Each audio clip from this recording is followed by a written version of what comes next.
I'm Andy, he's Dwain, and this is the Queueline Conversation. Topic: Beast overranked. Absolutely not.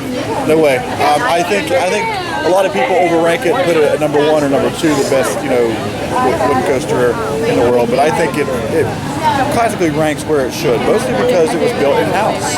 I think, whenever it was built in the 1970s, the wooden coasters were really kind of to one point. I know you're going to say and complain about it a little bit, but I really think that it ranks exactly where it's supposed to, because it's classic, it's long, it does have this nice smooth ride at certain points. You got to know where to ride the coaster, obviously. But I think if it got overrated, the people who rank it number 1, absolutely. But the people who put it in the top 5, I think it's exactly where it should be. What about you? I'm going to disagree. On that one, obviously, because I'm not a huge Beast fan. So I think it's overrated because it hasn't held up over time. I think people who rate it number 1 are overrating it in comparison to coasters today, where it just doesn't hold up anymore. It just doesn't. It doesn't do the same stuff that I think coasters should do in the modern era. Is it a better night ride? Yeah. Is it a good ride?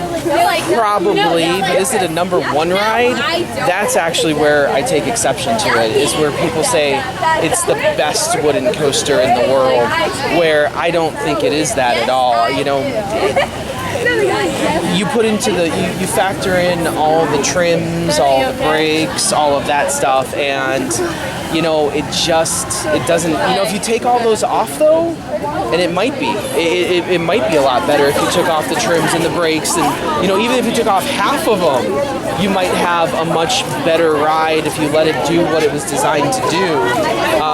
But the way that it is now, I would have to say no, that it's not the best wooden coaster in the world. Do you ever see them doing something to it? No. Last season they retracted it, and it got supposedly a lot better. I'm not, I haven't ridden it every year, but I can tell you the first year I rode it, it was very, very rough. Rougher than I think, what Mean Streak is, but after GCI came in and redid it, it was a lot smoother. I just don't think it's a number 1 coaster in the world. Well, I think we're next, so we'll see you in the queue lines.